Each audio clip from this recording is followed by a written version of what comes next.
What's up, YouTube and podcasters?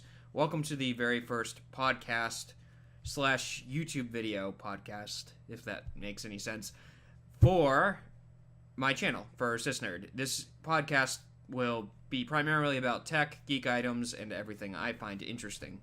So, we're going to start off with something that I obviously find interesting, and this is what we're going to talk about pretty much for the duration of this podcast. Unless I find something else, which could be sporadic. But let's go ahead and start this off. So, I obviously have, as you can see if you're watching this, the Nintendo Switch in my hand. And this is not really a review, but it kind of sort of is. Let's talk about what I like about it first, because I really have a lot of stuff we have to get to that could make this thing just gold. And unfortunately, Nintendo has screwed up in doing certain things. So, let's start and talk about what I like about it. First of all, the actual Switch itself is really comfortable to hold for me. A lot of people are complaining about it being cramped. A lot of people are complaining, oh, I don't like the joystick. They feel a little not Nintendo quality joystick. Listen, it's a portable console. Some people are like, well, I like the Nintendo 3DS better in terms of the analog stick. No, I prefer this. I like this. So this is my opinion. I actually like the feel of the console. The plus and the minus buttons are my least favorite buttons. They are the smallest, but the other ones are perfectly fine. This console is a handheld and a console, which I find fantastic. I can dock this inside a dock, and it becomes my console.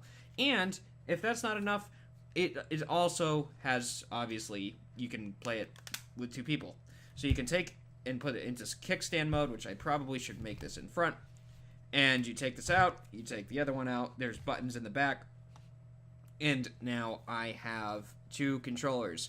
And on the inside, as you probably can't see if you're listening to the podcast, are two buttons. Actually, technically, three buttons. One for pairing, and then the other for basically your SL and SR buttons, which are just additional buttons which can be paired for two players. So it's fantastic. It's great. I love the concept, and I love the idea behind this. It really is a unique idea. One thing you have to give Nintendo is they have unique perspectives on things. They might not actually have the best graphics, but again, that's not what you get with Nintendo. You get interesting concepts and decent graphics, but the overall experience is what you're looking for. And having said that, you also have, obviously, the standard stuff. You have your game card, which is really cool. It kind of reminds me of an SD card. As you can see, that's actually a little Nintendo Breath of the Wild. And it's really, really slim system. And right underneath the kickstand, you have the micro SD card input, which you are going to need. The system UI, forgive me for showing you guys this and not showing podcast people this. We'll have to figure out ways I can describe it. The system UI is actually very, very nice, and I'm going to actually switch over so you guys can see it. And as you can see, obviously, my Switch is unfortunately actually dead. I have to charge it, but we'll talk about that after. It's not that bad.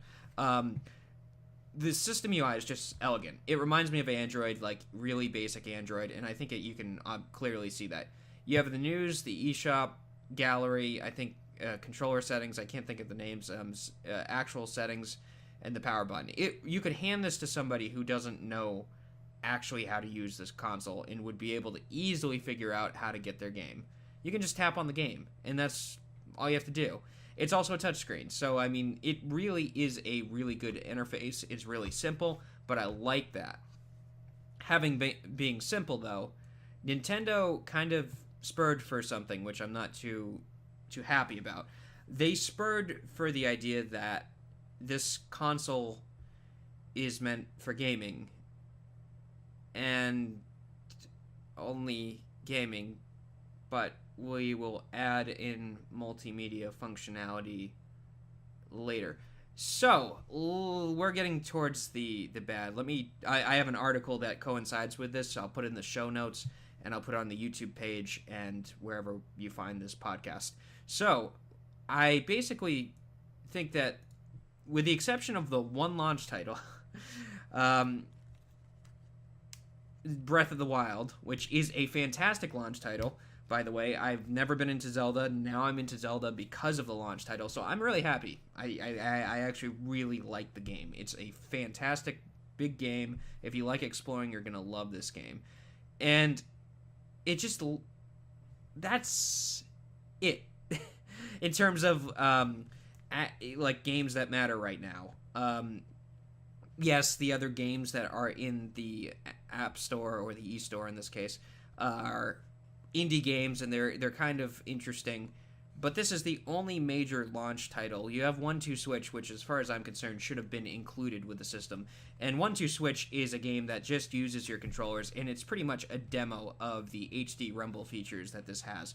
It can emulate things like have your controller emulate the feeling of ice cubes inside a glass or something like that. It isn't, in my opinion, worth it. I think it should have been included with the console. It's $50, which is another problem. And yeah, I'm gonna jump back into something also that I found going into the fact that my thing is actually dead. In terms of like if you're gonna use this primarily as a handheld, then it might not be the best option, because you get, you know, anywhere between the ranges of, I think it was 2 to 8 hours of battery life. I personally got 3 out of Legend of Zelda. I had the brightness turned down a little bit, and I personally find the battery life fine.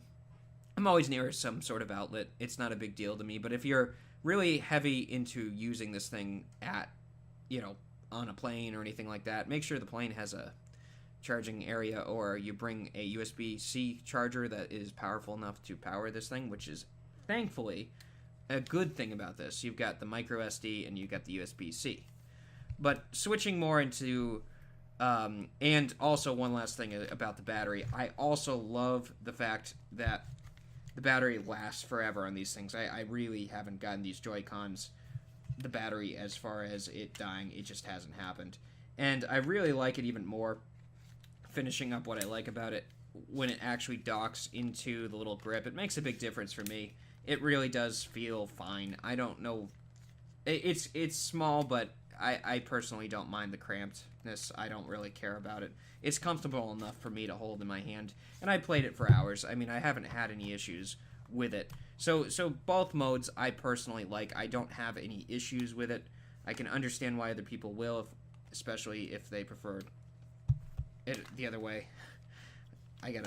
It's kind of confusing at first when you try to put the console back and it's upside down. Yeah, that would be a problem.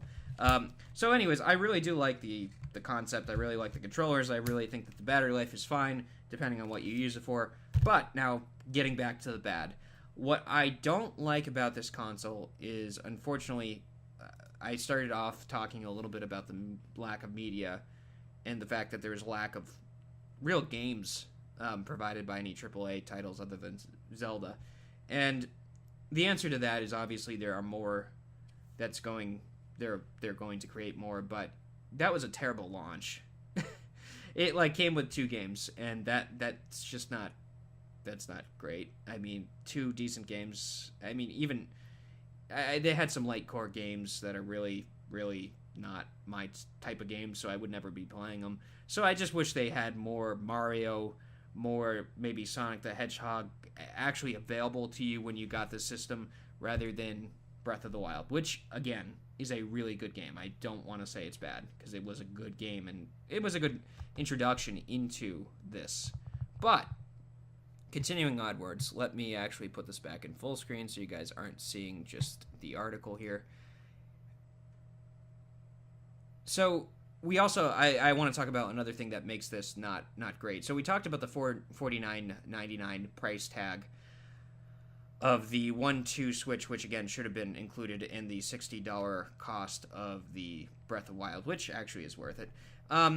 These are expensive, and the problem is that while these are great titles, especially Breath of the Wild, well, not the other title, they are really expensive. And when you go to the eStore, you end up paying for indie games starting at $9.99. And, well, I think these games are great and all. I think that the price of them for $9.99 is a little bit hard to palate being that they're really light core games. They're really not too involved. I know these guys work their butts off, don't get me wrong, to do what they do to create the games, so I really can't speak from that angle, but what I would prefer to see is demos for every game that give you about, a 10-minute trial of the game. See if you like it. Just like they did with the Super Mario Run, which at least gave you access to some levels, which I think would be very compelling, especially if you allow that to happen. So the lack of games is a problem because they wanted this thing to be really focused on games. This is the gaming console. And gaming first, but there's nothing. And they don't have any type of web browser or multimedia browsing, which is kind of unheard of, especially for today's technology. I'm just kind of shocked that they couldn't include any type of web browser. I don't want to say this to be mean, but think about the PlayStation Portable. Okay, that was released in, 2005? And even they eventually ended up releasing a web browser for it, I'm not sure how many years later. I don't think it was that long. This is just something simple that should have been on this. You have the news and features. You can view new news and everything about this. You can even watch some demos. But there's no Netflix. There's no Hulu support. There's nothing at all in terms of multimedia.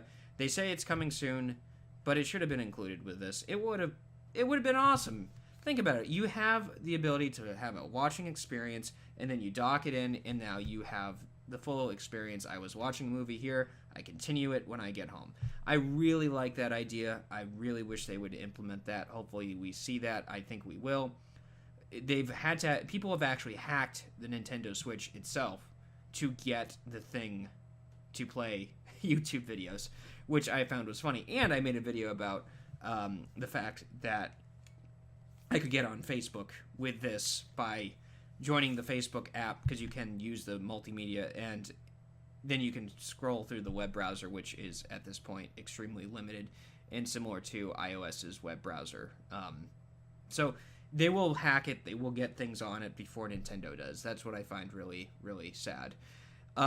Continuing on with what's worse about this console, unfortunately, to produce the cartridges for these games, and might be reason why these games are so expensive to begin with, it costs $12.53, and that's a little pricey more than to produce Blu-ray discs.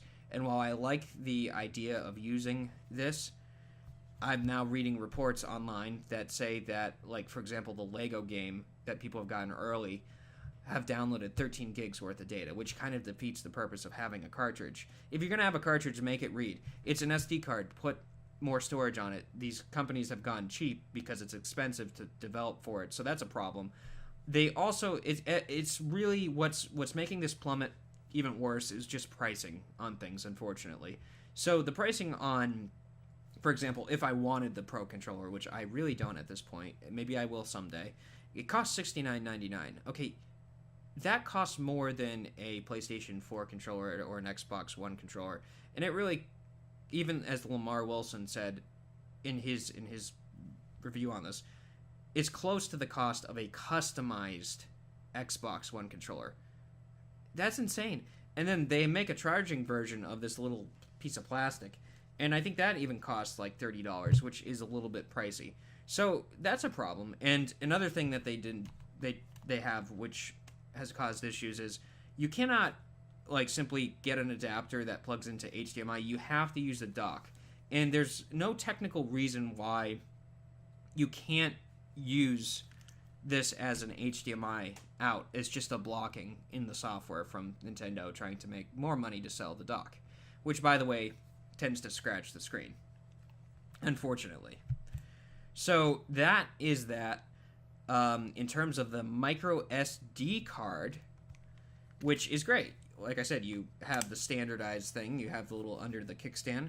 Well, guess what happens when you have games that you don't buy from the e-store, and you automatically, you don't get the SD card first. You just decide, oh, okay, well, I'm just going to save storage. You cannot transfer your storage over to the SD card, so you're stuck with whatever you save on the device. And if you ever lose your Switch, God forbid, you couldn't just keep your SD card and transfer the data. Even if you bought data at the e-store, it just wouldn't. It would show as unread, which is unfortunate. But that's the way it is been. It has been. That's how it is. Unfortunately, I lost my train of thought right there.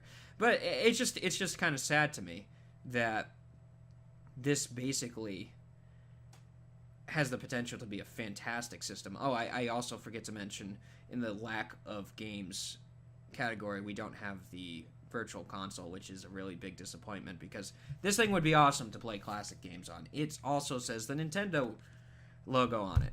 Why don't we have the classic console for it at launch? It's emulation. Nintendo's really good at that.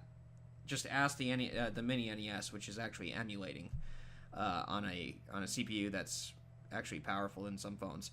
Moving forward onto this, I'm really upset about their marketing strategy, like I said, and I don't think that they have the right numbers and the pricing for their things. Even these chargers, if I ever lost these Joy-Cons, it's going to cost me, I think it's $69, or it's either $69 or $59 for new ones, which is a little crazy. I mean, maybe even more. I think it was $79. It was more than the Pro Controller. So that's what sucks about it. So they can't. It's just the pricing, the lack of features that are actually available for this unit, and just what you get to start off with, to me, feels half baked. Let's talk about what might save them from this, because they could easily save themselves. First of all, they created artificial. They did create artificial hype, but I'm trying to think about the word what they used. They really underproduced these units. So they artificially underproduced the units, and they don't have right now, they don't have as many people on it. They really sold out, they got them quickly and everything, but what ended up happening was, because they did this, a lot of people want this, which is great. But what they can do is now start to think of what can we do to change this. This was released half-baked. I will say this, it feels like a beta product, and it's a great beta product, but it feels half-baked. And the lack of features are the main reason. So if Nintendo cleaned up their App Store, adding more items, adding more abilities and uses, I had an idea. Why not use the amiibo that they have, which is, by the way, has an NFC reader built in, to get classic games. So you could put Pikachu amiibo, and it would download the game. You can put other games in it. It'll actually download games with it. And you could spend a little bit more on the amiibo, but it's really cool because you can unlock this content. Just something small that would get it just really started up. And if they fix the SD card thing, which they should, that would help. Also, by the way, if you download games from the marketplace, there's no way to set anything to be default, so it will save either to the SD card or to the memory, depending on how it feels, which is not great either. And that's what I'm hearing right now. I don't have an SD card in it, so I cannot tell you that it's the case exactly, but that's what I've heard. That's what I've done the research on. Nintendo had us at the concept, but initially the lack of games, lack of multimedia, and poor pricing strategies really make this feel half-baked.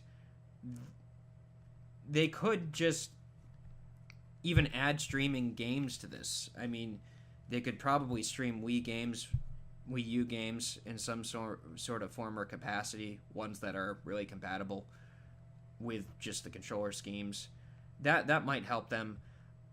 I just hope that they get more games at E3. I hope that they are going to basically get their act together with multimedia, because there's really, really no reason why. They need to they really just need to fix this console, because right now it's kind of feels, like I said, in beta, and that's the problem here. So, all in all, my suggestion is to wait before you get this thing. Watch how it develops. Don't just buy this thing because you like the concept. Because that's what I did. I bought it because I liked the concept. You should have waited. I mean, I should have waited. But in all honesty, I do have faith that this is going to come back, and I think that this is a bigger deal than any of the other consoles they've released. It's a totally different name. It's got, their advertising is good for it. And I think that if they have more game developers on board with it, that would be great. I think Breath of the Wild was a great way to start off, but they need to look at other titles too.